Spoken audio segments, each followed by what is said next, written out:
Gracias por acompañarnos en este su programa Acceso Directo, un programa para divulgar el trabajo de nuestros científicos y nuestros investigadores. Y el día de hoy tengo la oportunidad de volver a entrevistar a la doctora Alejandra Prieto Davó, quien pertenece a la Facultad de Química Unidad CISAL de la UNAM. Y ella estudió los cambios en la estructura de la comunidad microbiana en el sedimento de los sumideros costeros e interiores de un ecosistema kárstico. En pocas palabras, el suelo de los cenotes. ¿Por qué estudiar el sedimento de los cenotes? Y nos puede recordar qué es el sedimento. Claro que sí. ¿Cómo estás, Freddy? Muchas gracias por la invitación. Me da mucho gusto volver a estar contigo después de tanto tiempo pandémico. Pues sí, claro. Mira, nosotros trabajamos en la Facultad de Química de la UNAM, aquí en CISAL, con los microorganismos que viven en el fondo del mar. A eso se le llama sedimento. Es como si dijéramos suelo, pero es prácticamente el suelo que está cubierto por una columna de agua. Normalmente estudiamos los que están en el fondo marino, pero como pues vivimos en Yucatán y en Yucatán existen estos ecosistemas fabulosos y únicos que son los cenotes, ¿no? Básicamente esa descripción que diste es la descripción de un cenote.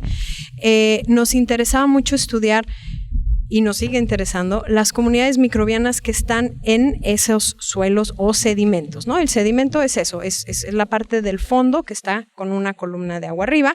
En el caso de los cenotes, es una columna de agua que puede ser con una capa marina y luego una capa dulce, depende qué tan cerca o lejos estés de la costa.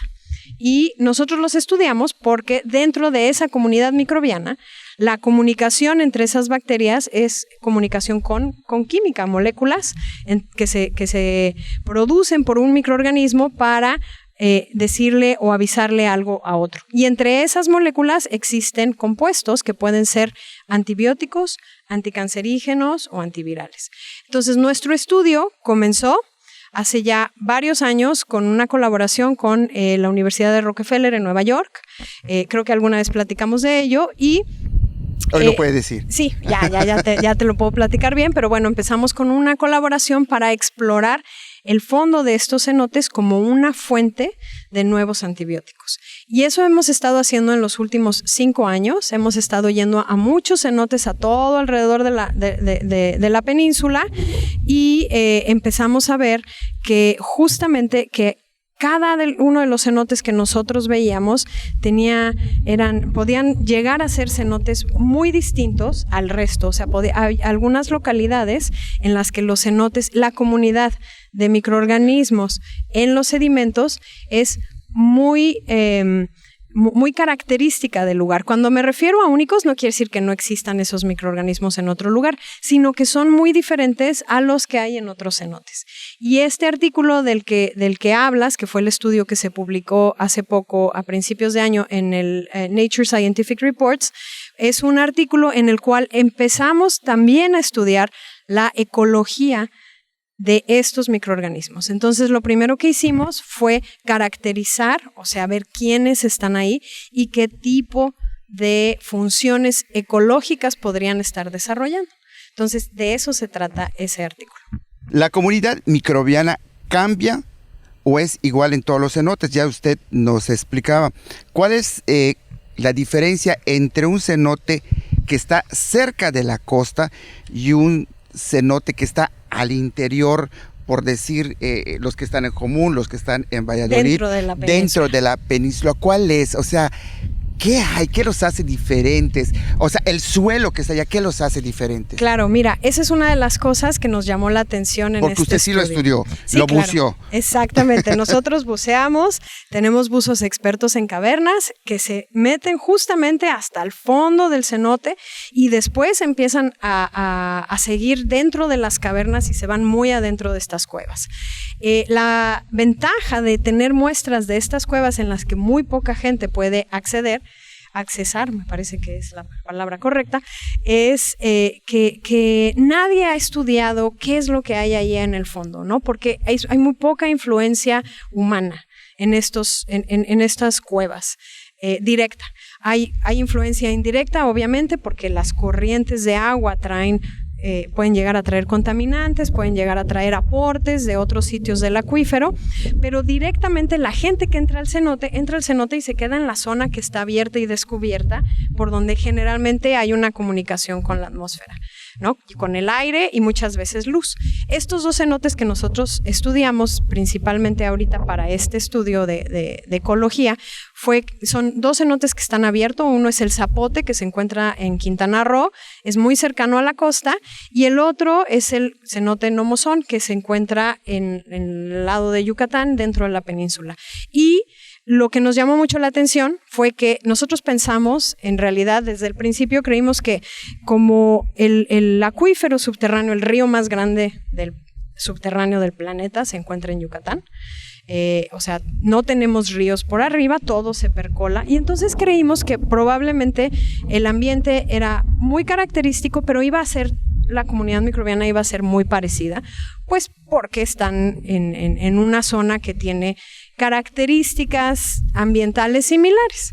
Y nuestra sorpresa fue justo que no, que cada cenote prácticamente es muy diferente, porque a pesar de que hay una corriente principal que va desde la parte sur de la península, que es lo más elevado, hacia salir hacia el mar, en las zonas como la península es kárstica, que quiere decir que son muchos carbonatos de calcio, ¿no? Como aquí lo vemos en la arena. Miren qué padre de estar aquí en la arena. Puedo hacer esto.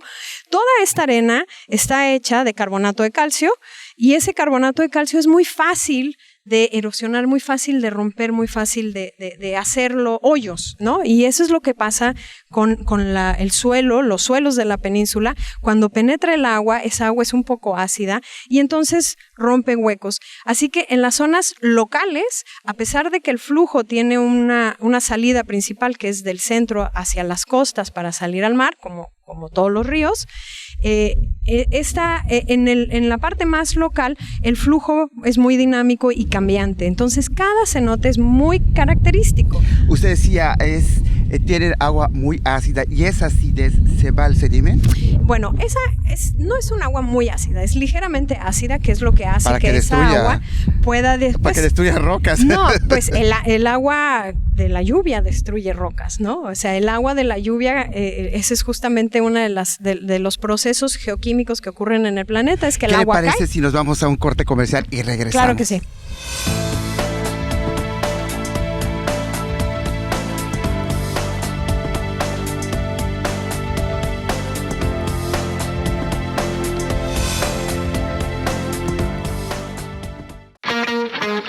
Teleplay, la señal de entretenimiento, cultura, espectáculos, noticias y más. Emitiendo desde Mérida, Yucatán. Disponible en teleplay.tv, servicio de Roku y aplicación gratuita para Apple y Android. Ahora también presente en las ciudades de Tizimín y Valladolid a través de sistema de cable. En Quintana Roo, la señal de Teleplay está disponible en Cozumel a través de cable de Cozumel y en Playa del Carmen a través de cable Riviera Maya. Esto es Teleplay.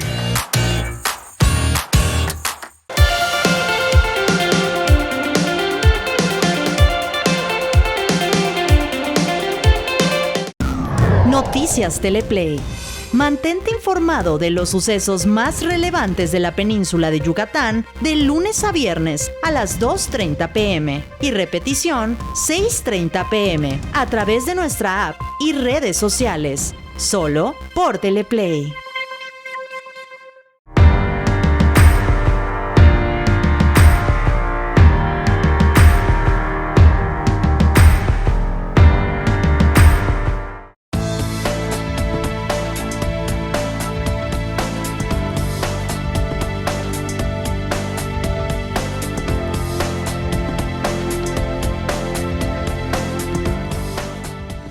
Estamos aprendiendo con la doctora Alejandro Prieto Davó de la Facultad de Química de la UNAM en la unidad CISAL, y ella está estudiando el suelo de los cenotes, y usted nos estaba diciendo la comparación de este sedimento entre los cenotes costeros y los cenotes que están adentro. qué comunidades microorganismos están estudiando. Ajá. ¿Y para qué sirve? Porque tiene esto una finalidad, no solo es ecológica, tiene una finalidad hasta medicinal, ¿no? Exacto, sí, es biotecnológica. Ahorita, antes del corte, te platicaba que justamente lo que hemos descubierto es que cada uno de estos cenotes que estudiamos tiene ciertas peculiaridades o particularidades. Entonces, a pesar de que tenemos 2.500 o más de 3.000 cenotes en la península de Yucatán, no los microorganismos que están en los sedimentos de esos cenotes sí llegan a parecerse entre ellos, pero hay algunos cenotes que son muy distintos a otros. A nosotros eso nos beneficia, porque lo que hemos encontrado es que en estas cuevas de los cenotes que estudiamos es que entre más te adentres en la cueva, más distinta es la comunidad microbiana que la del resto de los cenotes, obviamente porque hay mucho menos influencia humana y como te decía, estos flujos internos locales hacen que en ese cenote haya una cosa diferente a la del cenote de al lado, ¿no? Estamos hablando de las cuevas ya muy adentro. Entonces, lo que nosotros vimos en este estudio es que en los cenotes y en las cuevas de los cenotes que están cerca de la costa, la comunidad microbiana trabaja más lo que nosotros llamamos los compuestos de azufre, porque es una comunidad que está expuesta a la entrada de agua de mar. Esa agua de mar que viene de la zona costera, ¿no? Es muy influenciada por toda la materia orgánica que hay en la costa, y cuando penetra y se mete, se le llama intrusión salina, que llega al acuífero, toda esa agua con materia orgánica se empieza a degradar en la columna de agua. En el cenote. En el cenote. Y obviamente al final lo que se queda en el fondo, enterrado en los sedimentos. Entonces, esa materia orgánica hace que dentro, cuando ya queda en los sedimentos y ya está muy le llamamos nosotros remineralización, que quiere decir que los microorganismos ya empezaron a comérsela y a transformarla.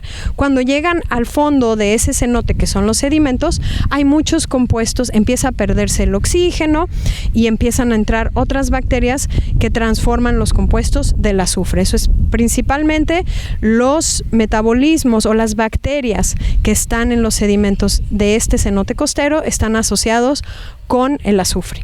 Mientras que si nosotros nos vamos a Nomozón, que es un cenote que está a la mitad de la península o en el centro de la península, la influencia del mar es mucho menos, no llega hasta allá el agua de mar.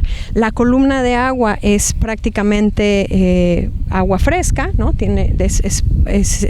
La salinidad es muy baja, pero sigue habiendo muy poco oxígeno en esa columna de agua porque los microorganismos están transformando toda esa materia orgánica dentro del agua, se acaba el oxígeno y cuando se depositan o cuando llegan al fondo, los compuestos principales que llegan al fondo de esos cenotes no son de azufre, sino de nitrógeno. Entonces, hay muchos más microorganismos involucrados en metabolismos del nitrógeno en el centro de la península, y eso es obviamente es muy lógico porque en la península hay muchas granjas porcinas y muchas granjas de aves que tienen desechos que en la mayoría de las veces y lamentablemente no son correctamente tratados y tienen mucho nitrógeno. ¿Cuál es esto más contaminado? ¿Los del centro, los cenotes del centro de la península o los de la costa?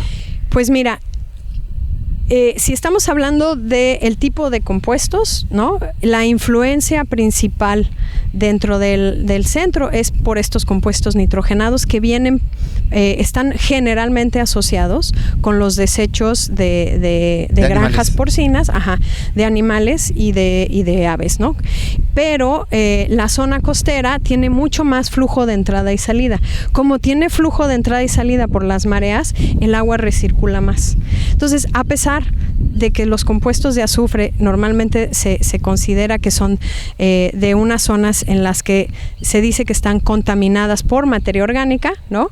También en este caso de los cenotes costeros es algo natural porque están lloviendo materia orgánica de los árboles que están arriba del cenote, más lo que está entrando del mar. Entonces, es un equilibrio, o sea, no necesariamente está contaminado.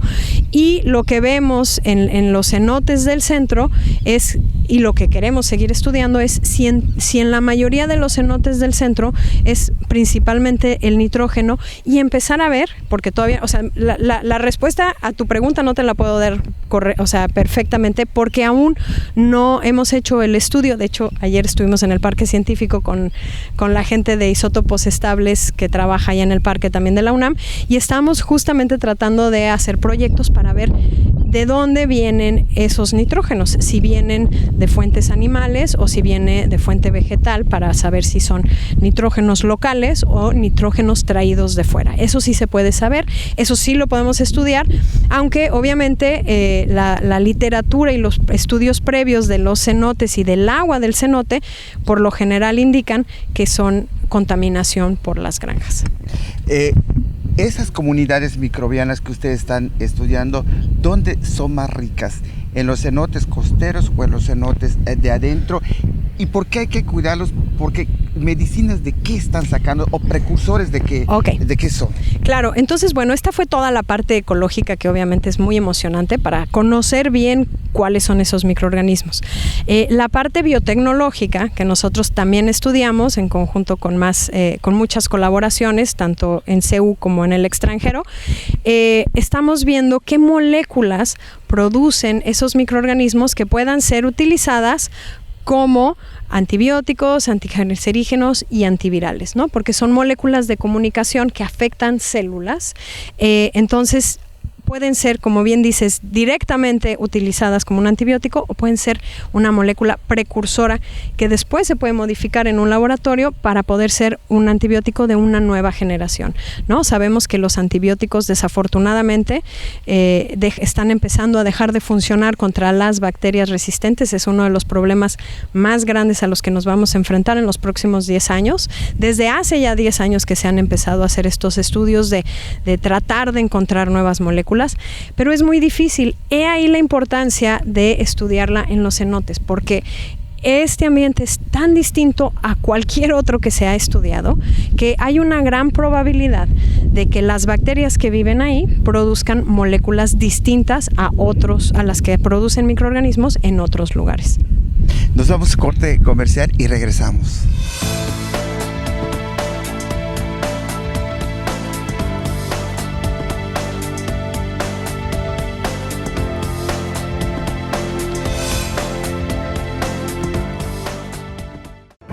Las noticias más importantes de nuestra entidad, con información actualizada y veraz. Solo las encontrarás con Freddy Heredia en Yucatán es Noticia. Por Teleplay. Viejos amigos en una nueva señal.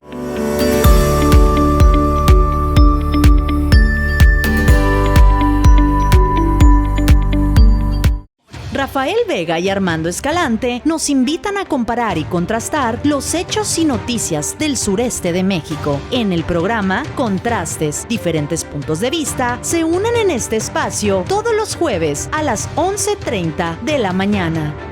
Teleplay, viejos amigos en una nueva señal.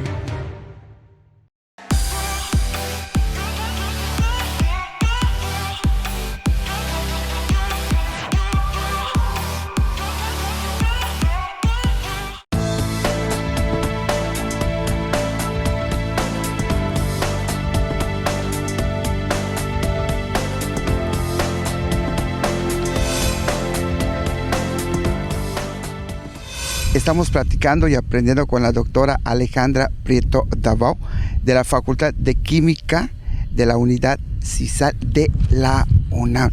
Doctora, sabemos que los cenotes influyen muchas cosas, ¿no?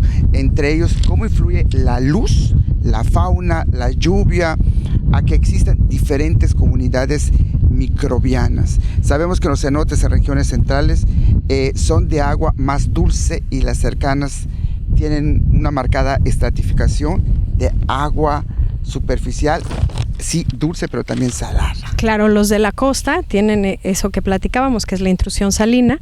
Y bueno, Otra de las características que tienen los cenotes, a diferencia de las cuevas de los cenotes, que te decía que estos buzos de caverna expertos están un poco locos, hay que decirlo, ¿verdad? Son increíbles personas que les fascina meterse en unos huecos que a mí me daría pavor entrar, pero a ellos les encanta. Y entonces una de las cosas que hacen es, de las características que pudimos ver, es que la comunidad microbiana de la zona del cenote en donde da la luz es muy diferente a la comunidad microbiana en donde obviamente no da la luz porque están las cuevas, ¿no? Entonces, obviamente donde hay luz hay fotosíntesis. Y en esa zona donde da luz quiere decir que está abierto, está al aire libre, ¿no? Por eso está entrando la luz. Y también hay lluvia de trozos de tierra que cae, de trozos de árboles, de hojas de árboles, y toda esa... pues vamos a llamarle esos desechos de la selva que está arriba, acaban cayendo en el cenote. Y obviamente todo eso se llama materia orgánica, y para descomponerla o transformarla existen los microorganismos. El planeta se encuentra regido por justamente los ciclos biogeoquímicos, que quiere decir las entradas y salidas de los elementos en las zonas. Entonces, si nosotros hablamos del ciclo biogeoquímico de los cenotes, estamos diciendo por dónde entra carbón a los cenotes, por dónde entra nitrógeno, por dónde entra azufre, o qué es lo que se transforma para generar las condiciones específicas de ese cenote. Entonces, eso es parte de conocer la ecología de estos microorganismos, es saber cómo estos ciclos biogeoquímicos se ven afectados en el momento en el que hay, por ejemplo, una influencia antrópica o del hombre, ¿no? Una influencia porque vamos todos a ese cenote y entonces hay mucho turismo, y entonces ese turismo trae a la gente que trae bloqueadores, o que come el sándwich y se le va un pedazo al cenote, o que se hace pipí en el cenote, ¿no? Entonces, ¿cómo cambiaría y qué cantidad, ¿no?, de gente tiene que haber para que eso cambie? De hecho, ha habido veces en los que la Facultad de Química, laboratorio de biogeoquímica ambiental, que está al lado del nuestro, se ha dedicado a estudiar la contaminación de varios de los cenotes que hay, porque les llaman y les dicen ¿qué pasó aquí? Toda el agua era clara y ahora el agua está muy turbia, no sabemos qué es. Y entonces la Facultad de Química, ¿no?, con todos los investigadores que son expertos en tomar y en determinar todas estas características, pues vamos y estudiamos tanto las comunidades microbianas, pero también las características físico-químicas de esos cenotes. Entonces, son los microorganismos quienes se encargan de transformar toda esa materia orgánica, de transformar toda la pipí de los que se hacen en el cenote, y de que esos compuestos se puedan volver a utilizar después por otros organismos, ya sean mayores, que no sean microorganismos, y cuando hay luz, pues son organismos fotosintéticos, son microalgas que pueden hacer fotosíntesis y de ahí derivar toda una cadena trófica. Entonces, el equilibrio es muy fácil de romperse, ¿no?, porque es un equilibrio que lleva muchísimos cientos de miles de años estableciéndose en este río subterráneo, y las influencias humanas pueden, es un ecosistema frágil, ¿no?, además, y entonces entre mayor influencia haya, es más fácil que se rompan los equilibrios. Y es nuestra tarea como investigadores proponer escenarios de qué pasaría si se rompen estos equilibrios, a qué consecuencias ecológicas llevaría, por ejemplo, ¿no? Y tratar de proponer, no nada más decir qué es lo que va a pasar, sino proponer alternativas, como por ejemplo es el uso de plantas de tratamiento de agua cuando hay un establecimiento de zonas urbanas o de zonas turísticas, cosa que desafortunadamente en este país no se presiona lo suficiente y no se tiene una clara definición de qué tipo de planta de tratamiento se necesita para que todos esos desechos puedan transformarse y no tengan un efecto tan drástico en las comunidades. Porque si no, lo que ocurriría es que estos cenotes y zonas subterráneas del acuífero, que son tan distintas y particulares, si llegara una influencia muy grande de turismo, por ejemplo, que se estableciera en diferentes zonas y que tuvieran mucho acceso a estos cenotes. Claro, hay muchos cenotes y es un río subterráneo enorme, entonces sí tiene una capacidad de carga, pero esa capacidad de carga la tenemos que estudiar y tenemos que proponer cómo hacerle para no alcanzarla, ¿no? Que ese es desafortunadamente lo que siempre falta, la planeación para que la influencia o las consecuencias sean mínimas en vez de máximas, ¿no? Que es lo que siempre... ¿Nos puede recordar las comunidades microbianas que descubrieron el sedimento? Sí, pues bueno, la mayoría de los que están en la zona costera, el principal metabolismo asociado con estas bacterias son bacterias del azufre, ¿no? Como decías, estamos platicando en el corte, las sulfatorreductoras, que son bacterias que pueden utilizar esos compuestos de azufre, pueden obtener energía de esos compuestos de azufre y pueden crecer y pasar esa energía a miembros más arriba de la cadena trófica. Mientras que en la zona central de la península encontramos que las comunidades microbianas están más asociadas a compuestos de nitrógeno.